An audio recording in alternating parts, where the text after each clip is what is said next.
Hola, buenas noches. ¿Cómo están toda nuestra audiencia en nuestro programa número 12? Acá Puentes para Despertar. Andrea Salustio quien les habla. Y Gustavo Aguirre los saludan. Buenas noches a todos. Buenas noches. Andrea. Buenas noches. Bueno, y como siempre les recordamos nuestras vías de comunicación a través de nuestro WhatsApp, el 11 5494 0028, y nos pueden ubicar también en las redes como Puentes para Despertar. Y en la semana nos pueden ir dejando sus mensajes, los temas que quieren que tratemos cada semana, como también nos pueden escribir a nuestro mail puentesparadespertar@gmail.com. También saludamos a la gente de Uruguay Entre Ríos, de Concepción del Uruguay, de Radio Latina FM 91.7. Muy bien. Bienvenidos todos a este programa, que esperemos sea especial. Es un programa con una invitada de lujo, como nos damos el gusto de tanto en tanto tener acá. En este caso es una amiga de Mendoza, que esperemos que disfruten tanto como nosotros de esta charla que en unos minutos pondremos en el aire. Así es, nuestra querida colega, y bueno, va a ser un honor tenerla con nosotros esta noche, donde tenemos algunas preguntitas para hacerle y sobre todo algunas consultas que tenemos también de nuestros oyentes. Y también tenemos saludos de Alicia Yúñez, Nilsa Esponda, tenemos saludos de Marta Salgado, de Juan Coronel, de Ana. Muchos mensajitos nos están llegando a través de nuestras vías de comunicación, como les decíamos antes. Ahora sí, Vale, ¿estás ahí? Hola, buenas noches. Hola, Vale, buenas noches, ¿cómo estás? Muy bien y muy contenta. Muchas gracias por la invitación. Un honor para nosotros tenerte en nuestro programa y bueno, sabes que te queremos mucho. Ese encuentro de Mendoza ha servido para que podamos aunar más nuestro sentir con vos. Sí, fue hermoso. Yo también los quiero un montón. Muchas gracias, Vale. Gracias. Vale, un poco contarle a la audiencia que vos venís del campo de la psicología, un campo más bien tradicional, y para nosotros sería bastante interesante que nos compartas cómo fue tu experiencia al empezar con este camino, primero de la decodificación bioemocional, que terminó desembocando en la bioexistencia consciente, y me gustaría que vos nos compartieras a nosotros cómo fuiste desandando ese camino de la transición hasta llegar a lo que sos hoy, una gran decodificadora y una excelente comunicadora también. Gracias. En realidad vengo de la psicología, pero no de la psicología tradicional. O sea, dentro de la psicología hay muchas ramas. Están las más ortodoxas, como el psicoanálisis, y en la otra vereda, lo más alejado del psicoanálisis, es la psicología transpersonal, más afinada con Jung, y yo pertenezco a esa línea de la psicología, que es la más humanista, la más espiritual. Y yo vengo de familia de psicólogos. Mi madre era psicóloga, mis hermanas, también tengo una tía, y mi madre siempre fue como muy innovadora en todo lo que hacía y nos fue llevando por ese camino. Entonces yo me fui especializando en otras técnicas después de recibida, como la terapia de vidas pasadas, la terapia regresiva reconstructiva. Yo estuve muchos años en España y ahí fui haciendo otros recorridos. Y cuando volví a la Argentina era como, bueno, ¿cómo me voy a insertar con estas modalidades nuevas de psicología que yo traigo? Fue bastante difícil. Pero yo ya venía haciendo todo un trabajo con algo que existía allá, que se llamaba medicina para el alma. ¡Wow! ¡Qué lindo! Que es bastante parecido. Y por otro lado, por hobby, siempre me apasionó mucho estudiar la psicogenealogía, que es una línea del psicoanálisis del psicoanálisis francés, que estudia lo transgeneracional, que es lo que conocemos nosotros de Dolto y de Anne Schwarzenegger. Nunca me sale el nombre. Schwarzenegger. Sí. Pero casi tan difícil hobby. Como tu apellido, ¿vale? No, el mío es más fácil, es mucho más fácil. Yo lo sé decir desde que tenía 3 años. Bueno, y lo hacía por hobby, me llamaba mucho la atención, no le encontraba mucha aplicación, pero sí era algo que yo venía estudiando desde hacía muchos años. Y la verdad que en aquella época, estoy hablando de 2013, 2014, el que más se escuchaba era Corbera. Sí. Estábamos tratando de entender de qué hablaba, y una colega, psicóloga también, iba a una charla de Pablo y me dijo, mira, yo voy a ver a este flaco de Buenos Aires. Y como soy muy curiosa, dije, bueno, tengo tiempo, vamos a ver de qué se trata. Te acompaño, dijiste. Y así caí en las jornadas, y me encantó, y encontré aplicación, me pasó algo fuerte ahí. Uh-huh. En lo encontré personal, aplicación a todo lo que yo venía estudiando, y bueno, y así me fui metiendo en la bioexistencia consciente, porque es totalmente coherente a todo lo que yo ya venía haciendo. La diferencia principal es que es mucho más rápido. Claro. A los métodos que yo utilizaba. Exactamente. Vale.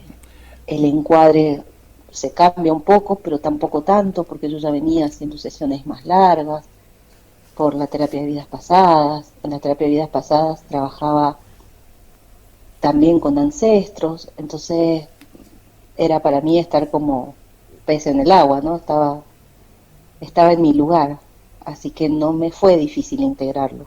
Al contrario, me permitió acomodar algunas piezas del rompecabezas que me hacían ruido y que no sabía dónde iban, y así lo pude completar. Y la transición que viviste desde tu profesión de psicóloga no fue tan tediosa ni traumática como a lo mejor de algunos médicos que tuvieron un camino de desaprender para aprender nuevamente anclajes diferentes. Exacto, para mí no fue difícil.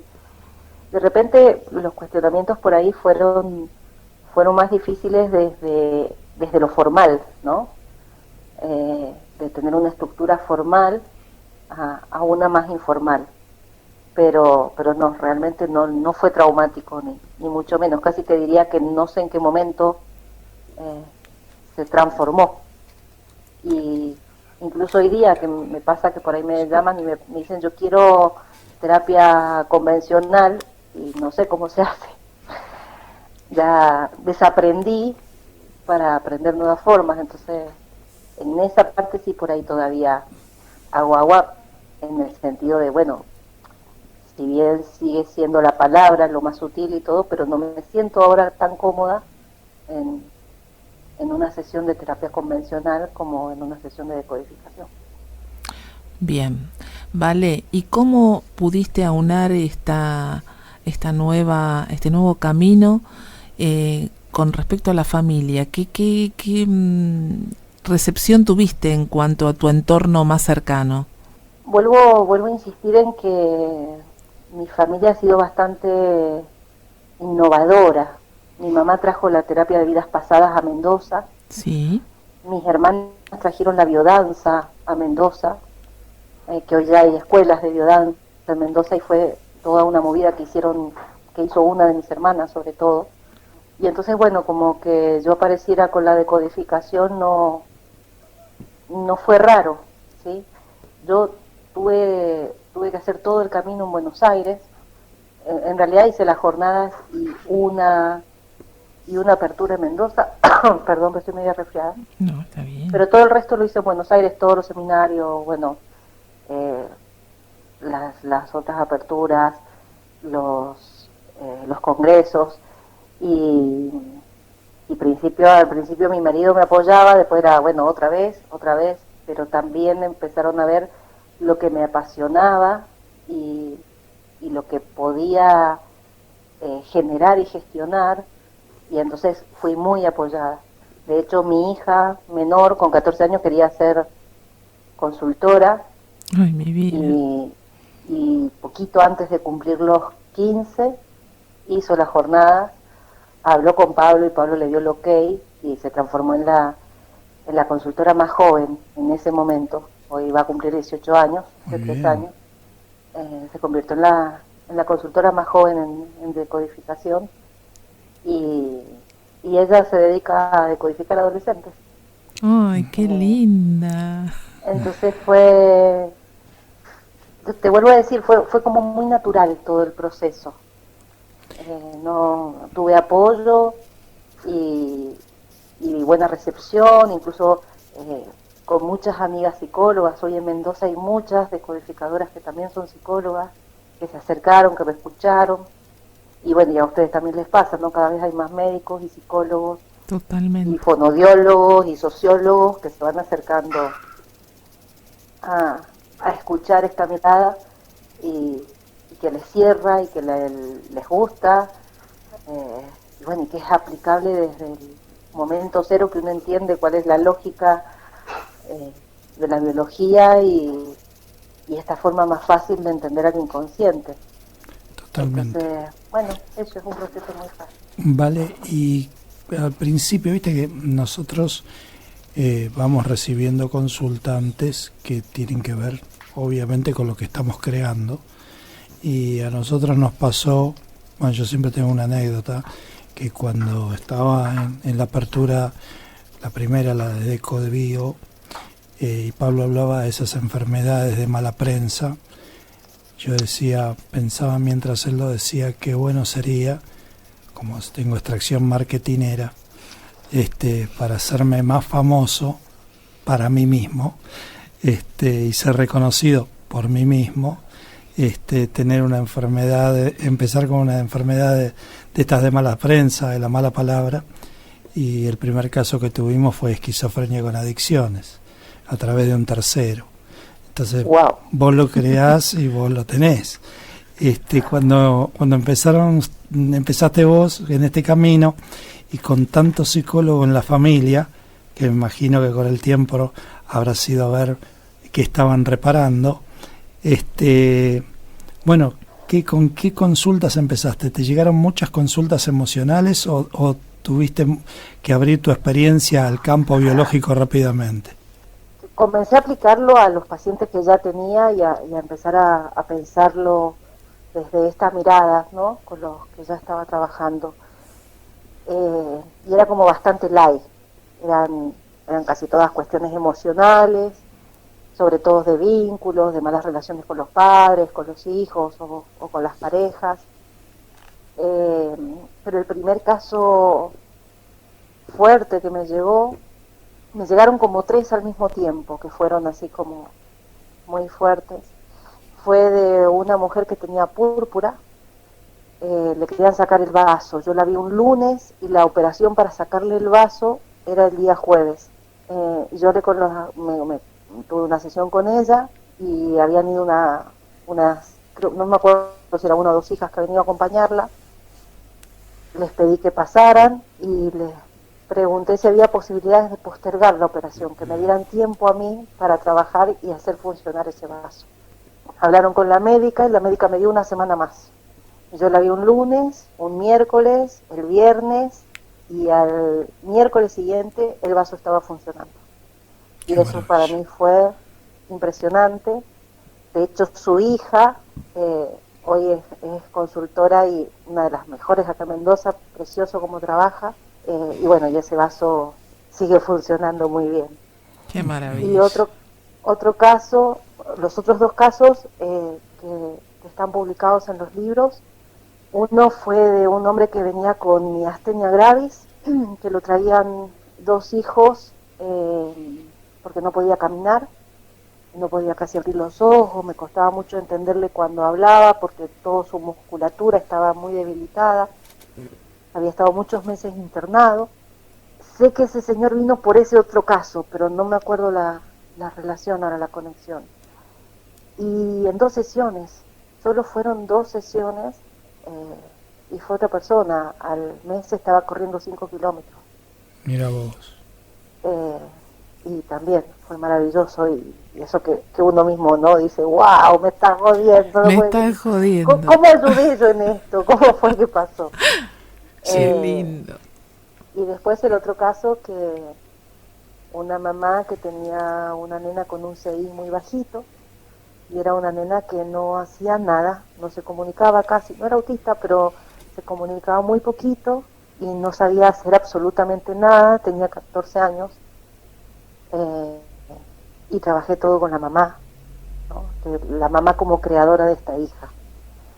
Y trabajar la historia de la mamá, la hija empezó a mostrar los cambios desde que necesitaba que la acompañaran a la escuela, tenía que tener una maestra asistente auxiliar todo el tiempo con ella, a ir sola a la escuela y no tenía amigos y festejó los 15 años y estuvo llena de amigos Wow. y se recibió, salió del secundario y empezó a estudiar cocina y hoy lleva una vida normal.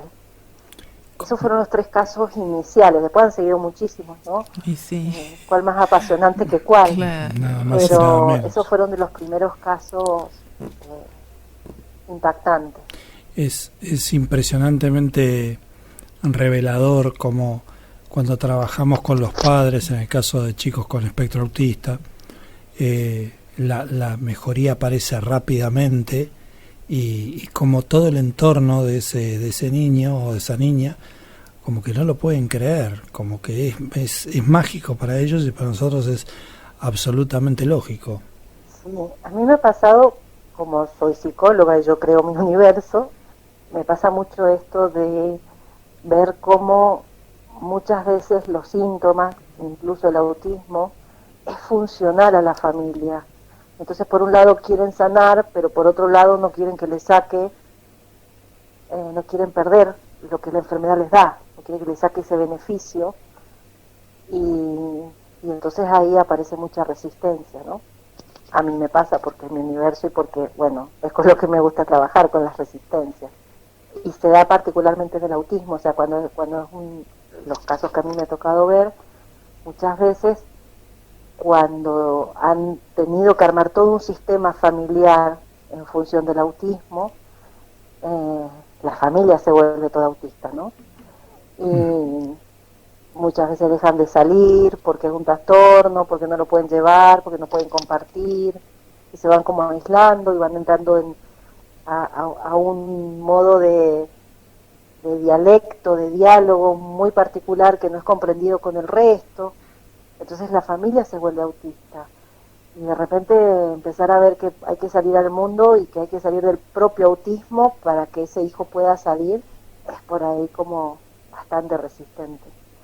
Así que a mí me pasa que más que las enfermedades de mala fama, me encuentro mucho con el beneficio secundario de las enfermedades y bueno, es toda una barrera a transitar y a cruzar y romper que sí, después la recompensa es preciosa, ¿no? Claro. Ver las mejorías. Claro, tal cual, vale. A veces pasa eso, ¿no? La comodidad de no querer dar ese salto y de quedarse en lo conocido, que es lo que ya sabemos y que tenemos. Por eso es tan fuerte esta frase que Pablo dice, se sana el que insiste. Exacto. Porque una cosa es decir, quiero sanarme y voy y sí y hago, pero no mejoro, pero no pasa nada. Y cuando empezás a ver, bueno, entonces ¿para qué te está sirviendo? Profundamente. Ya no, a ver, como funcionamiento en mi vida. Hay que hacer un acompañamiento de este accionar desde la 3D también, ¿no es cierto? Bueno, esto es lo que hablamos, ¿no? Cada uno construye su propio universo y en mi universo le pasa esto, ¿no? Del acompañamiento. Me llegó un caso de una mujer que el marido tenía fibrosis quística, pero él no quería decodificarlo. Uh-huh. Entonces decodifiqué la fibrosis quística en ella. Claro. Empezamos a buscarlo en su propia historia. Y el marido empezó a mejorar, obviamente. Obvio. Pero mejoró a tal punto que ella me decía, ahora tengo un nuevo problema, porque como está mucho mejor, no le quieren dar la certificación de incapacidad, pero tiene que seguir tomando la medicación y entonces como no le dan de incapacidad, no le dan de cronicidad, y como no le dan de cronicidad, tenemos que pagarla. Claro. Sí, Entonces, es un punto ahí difícil, donde hay que dar un saltito, este saltito de 30 centímetros, que es bajar la cabeza al corazón y confiar, y ahí estaba, ¿no? Que era como dejar de tomar la medicación, o sea, no te la están dando por algo. Claro. Y bueno, eso, trabajar esa parte, Cuesta. ese punto medio donde, sobre todo en las enfermedades crónicas, consideradas crónicas, de mala fama, o la celiaquía misma, Ujú. ese punto donde ya sé que no lo necesito, pero no sé cómo es caminar sin la muleta, entonces déjamela un ratito más, pero Sí, yo sé que no la necesito, ¿no? Pero la por quiero un las poquito dudas más. me sigo comprando el budincito que es para Claro. celíacos y bueno, y sigo por acá. Vale, tenemos una consulta de una oyente que quiere saber o se pregunta y nos pregunta por qué hay personas que eligen siempre el mismo tipo de pareja. ¿Desde dónde te lo contesto? Desde la bioexistencia consciente. Sí, pero voy a hacer una pequeña salvedad. Dale. Generalmente, y muchas veces, históricamente, popularmente, se cree que elegimos a alguien parecido a papá, Uh-huh. ¿no? El famoso complejo de Edipo. Pero en Bien. realidad elegimos a la manera de mamá, a lo que mamá puso en valor. Uh-huh. Entonces, si mamá puso en valor que fuera alto y que fuera profesional y que fuera alegre, yo voy a poner esas cosas en valor. Entonces, muchas veces cuando elegimos, no elegimos para nosotros, elegimos para mamá. Entonces, la primera pregunta Estamos en frente el a horno. esa pregunta que yo haría es, ¿qué puso en valor tu mamá? Ajá. ¿Qué es lo que uno, porque uno elige siempre el mismo tipo de pareja, porque en realidad está inconscientemente eligiendo aquellas características que van a ser aprobadas por mi clan y que me va a permitir traer a alguien nuevo y ser aceptado y ser integrado para que yo pueda seguir ampliando el clan y procreando, ¿no? Uh-huh.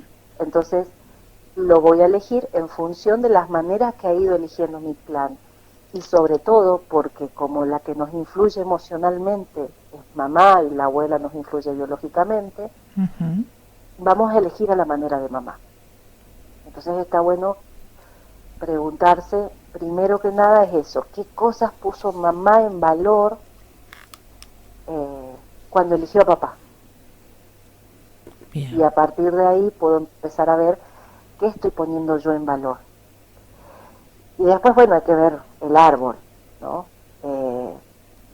Me ha pasado de personas que eligen siempre personas parecidas, son todos dobles entre ellos, Sí. y resulta que son todos dobles de un tío que falleció, un hermano que falleció, el gran amor de mamá, o incluso mamá y papá se separaron y son dobles de papá, pero yo no estoy trayendo a papá, sino que estoy trayendo esto que mamá quiere.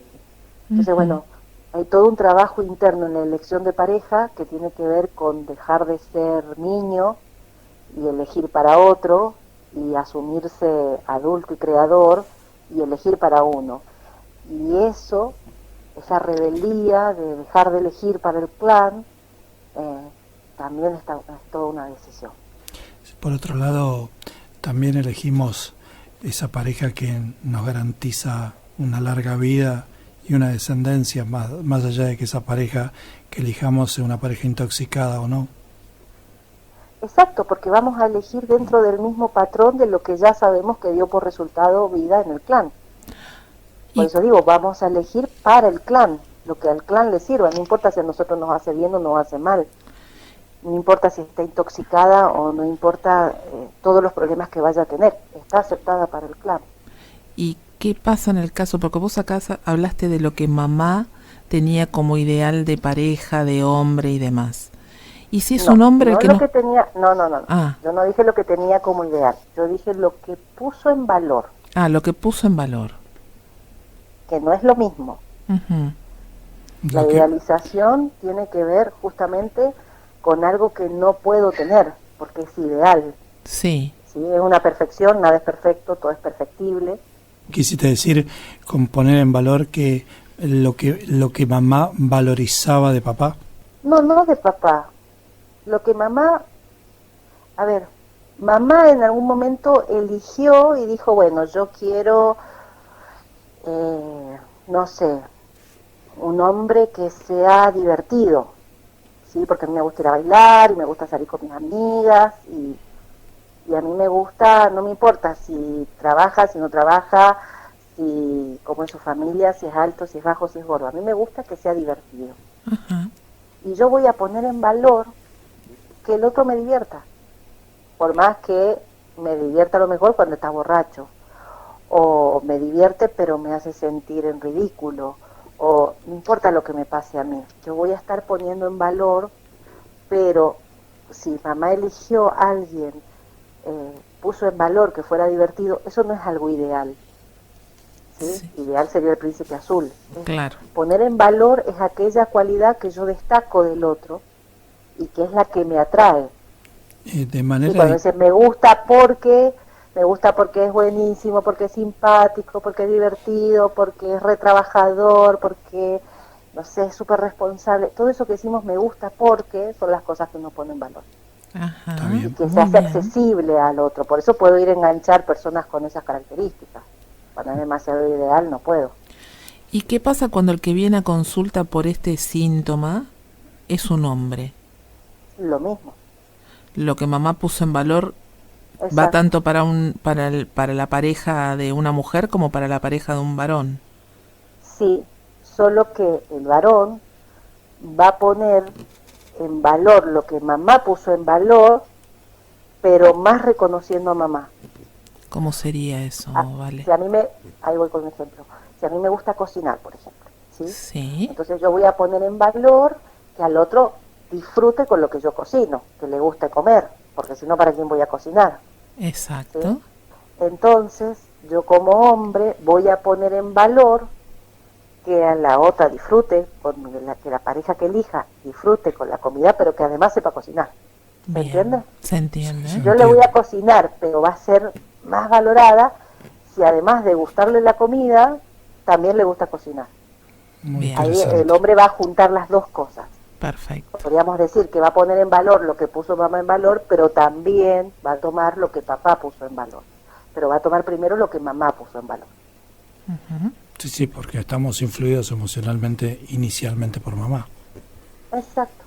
Y Y pensamos a la manera de papá. O sea, intelectualmente estamos determinados por papá, la verdad pero que emocionalmente por mamá. Y primero está la emoción, primero está el sentir y después está el pasarlo por la palabra, Sí, que es tal lo que cual. más nos cuesta, ¿no? Es lo Por que más. eso ponemos tantas palabras que descuidamos lo que sentimos y cuando podemos expresar lo que sentimos, ahí hay una gran liberación.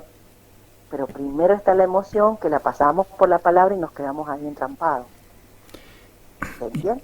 Sí. totalmente. Inicialmente te digo, cada vez que charlo con vos, me pasa que a una mirada como la nuestra o como la mía, para no involucrar a Andrea dentro de mi propia mirada, es que le pones un condimento, una perspectiva muy enriquecedora a estas cosas. Por ejemplo, a mí no, yo hubiera mirado más al transgeneracional, hubiera mirado más a los dobles, a quien está trayendo repetitivamente, pero quizás hubiera pasado por alto esta transmisión emocional de poner en valor determinadas cosas de papá o de la elección de la pareja, que a lo mejor yo no le estaba prestando tanta atención.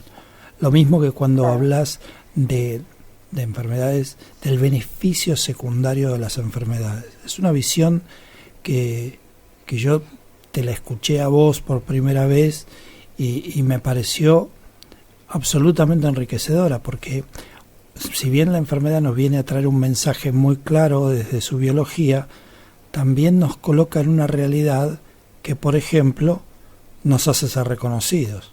Nos hace ser reconocidos, nos da pertenencia, nos da un lugar. Bueno, bien pasa eso, por ejemplo, en la celiaquía, ¿no? Que lo hemos hablado. Sí. Soy celíaco. Nos da una identidad y a veces no sabemos o no nos podemos imaginar cómo sería vivir sin eso. Yo no lo quiero sentir más, pero no sé cómo es vivir sin eso. Y ahí es cuando entra en juego apasionadamente la bioexistencia consciente.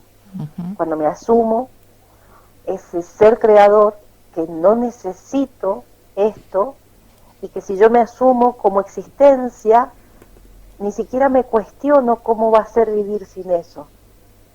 Va a ser simplemente vivir, o sea, va a ser simplemente reconocer la existencia. Entonces es como un puzzle perfecto, divino. Pero viste que nosotros cuando hablamos de proyecto y sentido siempre decimos punto por punto, ¿no? Párrafo por párrafo, línea por línea. Uh-huh. La lectura del árbol es lo mismo, línea por línea. O sea, así como mi historia comienza el día que papá y mamá se conocen, le tengo que sacar todo el jugo a ese vínculo, para después pasar al de los abuelos, para después pasar al de los... Y que, bueno, es lo que hacemos en Rorixin, ¿no? Uh-huh. Estar en cada lugar, pero no puedo irme allá arriba si no fui pasando por los que estaban intermedios. Exactamente. Entonces, bueno, es lo mismo, es sacarle el jugo a cada línea. A mí me divierte, porque la verdad que yo me divierto mucho con esto. Les voy a contar dos cosas que para mí fueron muy divertidas. A ver. Una, llegó un señor a la consulta y traía 2 dedos vendados. Y ya estaba por terminar la consulta, llevábamos un montón hablando, y la verdad que lo que decía, yo no le encontraba ningún sustento. Ni siquiera él tenía claro cuál era su motivo, una angustia, ¿no? Pero no era muy claro su motivo de consulta. Entonces, ya casi terminando la sesión, le digo, ¿me contás de tu amante? Hombre, me abrió grande los ojos, terriblemente. Justo vine a decodificar con una vecina. Entonces me dice, yo nunca dije que tenía un amante. Digo, vos no, pero tu cuerpo sí. Claro. Y me abrió grande los ojos, me dijo, ¿sos bruja? Digo, no, esto es muy simple. Entonces le expliqué la simbología de cada dedo. Él se había lastimado con la puerta del auto, se había agarrado los 3 dedos, ¿sí? El del medio, el anular y el meñique, y tenía vendados, tapados, escondidos, claro. 2, ¿no? Y el del medio no, pero lo tenía lastimado. Entonces le expliqué, esto tiene que ver con sexualidad, esto tiene que ver con un compromiso, esto tiene que ver con un secreto. Y bueno, y ahí se aflojó y en el último ratito, los últimos 20 minutos que duraba la sesión, salió realmente cuál era su angustia y todo lo que pasaba. Pero bueno, yo me divierto mucho con esas cosas. Qué lindo, vale. Y otra es, por ejemplo, cuando me doy cuenta que yo siempre juego con esto, no digo, bye Valeria. Yo digo que hay un incesto primario y un incesto secundario. A mí me gusta definirlo así. Son memorias de malas relaciones, pero hay distintas cosas ahí adentro. Entonces, cuando yo veo que papá y mamá, por dar un ejemplo, ¿no? O yo con mi pareja, papá y mamá no son dobles entre ellos, pero papá es doble de la hermana de mamá. Claro. Y mamá es doble de la hermana de papá. Uh-huh. Entonces yo les pregunto, ¿tu mamá y tu papá son de discutir o de estar, ¿por qué te lo comiste? ¿Por qué lo dejaste ahí? Ese no es el lugar. Ahora me toca a mí. Siempre que quiero entrar al baño te metes vos. Y me abren los ojos, eso me encanta, me abren los ojos grandes. Y me dicen, sí, wow, ¿cómo sabés? Digo, tu árbol lo cuenta. Y miran la hoja, ¿no? Como diciendo, ¿a dónde? Bueno, me divierto mucho con eso. Entonces ahí les explico que son dobles y se ven como hermanos, por tanto lo que va a entrar en juego es la competencia y cómo se relacionan desde ahí. Pero bueno, nada, yo trato de hacerlo lo más divertido posible, al menos para mí, porque es mi universo. Totalmente. Y la paso muy bien. Porque sos una persona muy Lo divertida. mejor que cuando uno lo hace con el juego y con el chiste, como justamente son dos características del inconsciente, porque como el inconsciente siempre es chiquito, le gusta jugar. Entonces cuando uno entra por el juego o por esa sorpresa, engancha rápidamente y entonces es más rápido modificarlo, ¿no? Porque ese acto de sorpresa también genera una respuesta fisiológica. Claro. Que hace, wow, ¿cómo? Y bueno, a la sesión siguiente vienen y te dicen, che, ¿sabes que mi mamá y mi papá los estuve observando y no se pelean como antes? Sí, no, ahora no se pelean. Qué bueno. Porque ya entendiste, porque ya no lo necesitas. Muy bien. Sí, la verdad que cuando uno encara la consulta así como de manera descontracturada, sin tanta solemnidad, a veces hay temas muy pesados que vienen a la consulta con cargas muy densas, y si uno trata de llevarlos por el camino de descontracturar, de no llevarlo por esa densidad, la cosa fluye, por lo menos en mi experiencia, fluye mucho más que si lo manejamos con solemnidad y con mucha seriedad. Totalmente, igual cada caso es cada caso, Totalmente. ¿no? Pero son nuestras creaciones. De los duelos, por ejemplo, la elaboración de los duelos no puedo hacer chistes. No.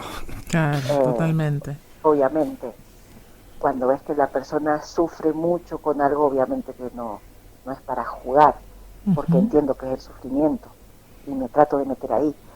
Pero otras veces, por ahí, estas cosas, ¿no? que no hacen al síntoma, pero que sí influyen, o como esta persona, ¿no? que quería explicarme que tenía un amante pero no podía y no le salía y no sabía cómo decirlo, y bueno, y los contacturé con un chiste y con un juego para que pudiera hablar. Totalmente, aparte maravilloso como lo sorprendiste realmente. Y en este contexto, en este camino que fuiste desarrollando y que todos nos toca ir aprendiendo y ir avanzando, ¿cuál es tu mirada si ves a aquella Valeria que empezó ya hace unos cuantos años y la Valeria que está hoy delante de la consulta? ¿Cómo te encontrás vos? ¿Cómo has ido evolucionando en todo esto? ¿Cuáles son las diferencias que podés apreciar en vos misma? Uno se va conociendo a sí mismo más y más en cada consulta. Y es como que uno empieza a recibir como sutilezas de uno mismo. Cuando uno viene trabajándose tanto a sí mismo, y si bien como todos yo tengo un montón de síntomas que ahí resisten porque para algo me sirven, pero hay otras cosas que son más sutiles y que me van confirmando este sentir de que es difícil explicarlo, pero con palabras, pero es una seguridad y una certeza, pero no desde el saber, sino desde el ser. Qué lindo eso.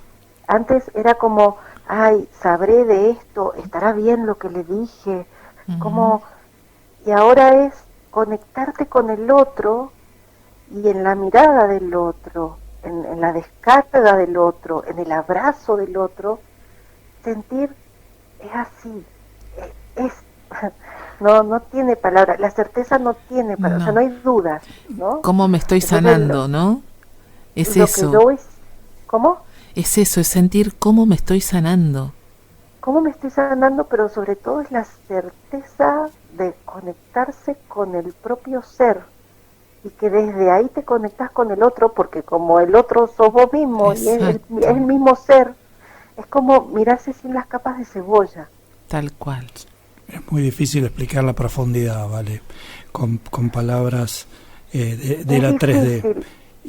Pero si lo pudiera poner en pocas palabras, te diría que antes tenía muchas dudas y mucha autoexigencia. Y ahora tengo certeza y confianza. No en el saber, te vuelvo a decir, porque llega un caso y me pongo a investigar y a ver y por dónde y cómo, y después que pasa un caso lo vuelvo a revisar. No es no es una certeza desde que ahora sé más, sino es una certeza de conciencia, de que estoy despierta, de que solo soy un espejo que le estoy mostrando al otro tanto como el otro me está mostrando a mí. Y eso, a mí en lo personal, una de las cosas, yo era una tipa peleadora, por así decirlo, ¿no? Mi mamá me decía, vos te oponés para que haya democracia, te oponés porque sí. No sé, pero me opongo. Siempre en desacuerdo, siempre discutiendo. Tenía un profesor en la facultad que las primeras clases armaba unas teorías hermosas y yo se las desarmaba con mis preguntas. Y entonces un día llegó a clase y dijo, ¿dónde está Freudenreich? Usted no hable que voy a explicar un tema nuevo, no la quiero escuchar. O sea, se calla la boca. No sé a quién me haces acordar, ¿eh? Sí, ¿no? Eso iba a decir yo justamente. y empecé a darme cuenta que ya no necesitaba oponerme a nada, porque todo, o sea, esta sensación de que todo es uno, de salir de la dualidad, y que a veces sí está bueno aportar y comentar y decir, pero que no necesito ni demostrar que sé, ni demostrar que no sé. Qué bueno, qué bueno. No sé si se entiende, es No, esa certeza. Totalmente. Si están hablando y a mí me parece bueno lo que puedo aportar, lo digo. Qué bueno. Y si creo que la pregunta puede servir, la digo. Pero no tengo esa inquietud que tenía antes de que yo tenía que saber más y que tenía que preguntar más y que tenía que discutirle al otro. Eso se calmó totalmente y hoy lo que siento es eso, como más seguridad en mi ser, en saber quién soy como existencia del todo. Es Qué lindo, vale. un camino que me resulta bastante familiar cuando ¿Suena conocido? ¿Andamos por el mismo lugar? Totalmente. Te diría que vos estás un poquito adelante que yo, pero voy por la misma senda porque como cuando empecé en esto, era una avidez de información, como que no me sentía capaz y necesitaba ir a buscar la información porque si no la tenía no lo iba a poder resolver. Y ahora transito por la tranquilidad de que esto es mío, me lo vengo a mostrar a mí mismo, para eso me lo estoy creando, y voy a ir a buscar la información, pero sin esa carga ansiosa, ni con ese riesgo de no poder encontrar una resolución, sino con la tranquilidad de que se me está mostrando justamente porque estoy muy próximo a resolverlo, si no, no lo estaría viendo.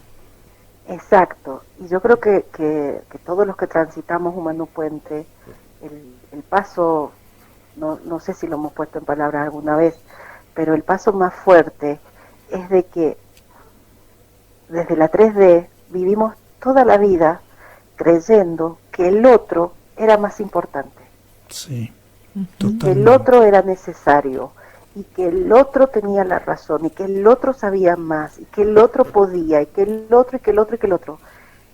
Y esto de descubrir que el otro no existe y que siempre soy yo, trae esa seguridad. Yo siempre les explico, y por ahí, no sé, para la gente que nos está escuchando, me voy a tomar este atrevimiento de explicar que yo siempre cuando doy las charlas y a mis consultantes, lo que les digo es, puede ser como el otro no existe. Si existe, si yo lo toco, o sea que yo puedo ir a tratarlo mal, no podés ir a tratarlo mal porque te estás tratando mal a vos. Exacto. Pero yo le digo, vos al otro lo percibís como un paquete de datos, es una caja que está transmitiendo señales. Ahora, ¿cómo la forma que le das a esa caja, de hombre, de mujer, de pelo largo, de petizo, de gordo, de flaco, de alto, la vas a hacer en función de toda la información que tenés adentro? Entonces tenés puesto unos lentes que solo podés ver aquello que está dentro tuyo. Entonces yo siempre le digo a mis pacientes, si vos tenés dos personas enfrente hablando, una en ruso y la otra en checoslovaco, primero les pregunto que no sepan esos idiomas, ¿no? Sí. Digo, tenés uno hablando en checoslovaco y el otro en ruso. ¿Cómo sabés cuál es el ruso? Y no, me dice, la verdad no tengo ni idea. Entonces me dice, por el sombrero, no sé, por la cara redonda. Entonces le digo, bueno, pero yo te cuento que la palabra prosit es salud en ruso. Y ahora, uno de ellos dos dice prosit. ¿Cómo sabes cuál es el ruso? Y me dice, el que dijo prosit. Claro, porque vos tenés la palabra adentro y la podés ver afuera. Si vos no tuvieras esa palabra adentro, seguirías sin poder diferenciar afuera. Y eso es lo que hace que nosotros veamos a los otros como otros en función de lo que tenemos adentro. Pero como lo tenemos adentro, no estamos viendo más que una proyección nuestra. Qué buena didáctica. Me encantó. Muy bien. Me encantó, Vale. La verdad Y que eso es lo que hace que podamos empezar a entender que el otro no existe. Existe para mí porque yo lo tengo adentro y lo proyecto afuera. voy a aprovechar esto que acabas de decir, porque en el próximo programa justamente vamos a hablar de los conflictos de la tercera etapa, conflictos de desvalorización en todos los sentidos, y justamente esto de entender que el otro no existe, y en estos conflictos de comparación es tan importante para llegar a la sanación profunda. Bueno, nos va a llevar unos cuantos programas a hablar de esto y los diferentes anclajes, sí, pero viene muy al pie lo que estás comentando. Bueno, está buenísimo. Es una de las cosas más difíciles, ¿no? Porque nosotros lo decimos con mucha soltura, el otro no existe, el otro no existe. Sí, pero es muy difícil. Que uno lo dice con tanta certeza que el otro no te lo... Obviamente, como es mi creación, y si yo digo con certeza, el universo me afirma, el otro no me lo pone en duda. Pero por ahí hay alguno que dice, che, pero ¿cómo es eso? ¿Qué quiere decir? ¿Cómo que el otro no existe? Cuando lo entienden, que el otro siempre soy yo, porque lo estoy viendo yo, porque nada, y eso también tiene un nombre, ¿no? Percepción selectiva, y yo siempre cuento esta anécdota. Cuando yo era jovencita. Hace poquito. Sos jovencita. Sí, el otro día. ¿Cuándo dejaste de serlo, jovencita? Un día iba por la calle caminando con unas amigas y le digo, chicas, miren qué lindo ese chico, qué lindo que es. Y ninguna se dio vuelta a mirar. Yo, pero che, que está buenísimo, mírenlo. Y una me miró y me dijo, no, porque es narigón. Y yo me quedé mirándola y me dice, ay, vale, a vos te gustan solo los narigones. Wow. Así que no lo vamos a mirar. Yo dije, y lo volví a mirar y lo vi re narigón. Y dije, wow, nunca me había dado cuenta que yo solo prestaba atención y existían para mí solo lo que eran narigones.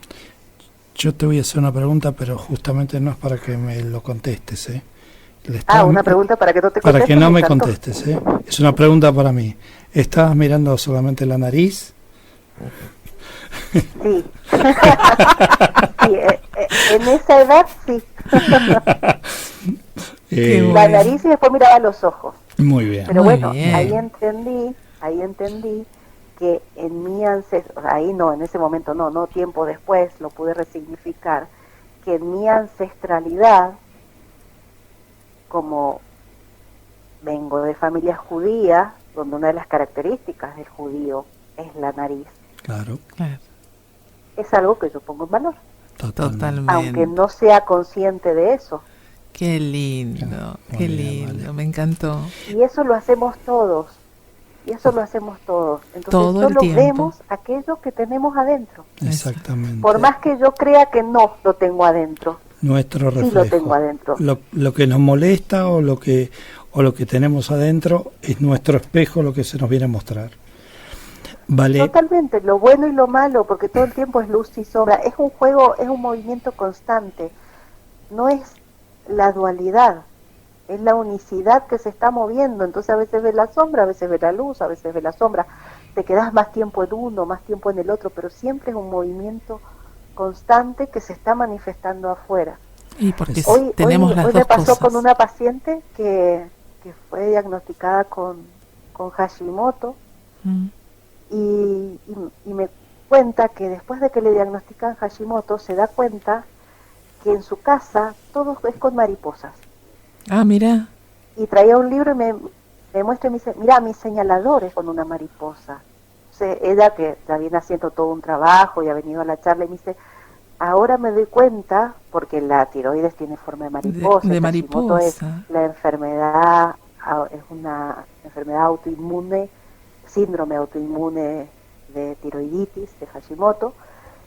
Ella me dice, todo el tiempo lo tuve delante, todo el tiempo tuve a mi tiroides delante y nunca lo vi, pero ahora que sé que lo tengo, entiendo por qué todo el tiempo estoy mirando mariposas, cuidando mariposas o dibujando porque mariposas. lo que estoy tratando de hacer es amar a mis tiroides.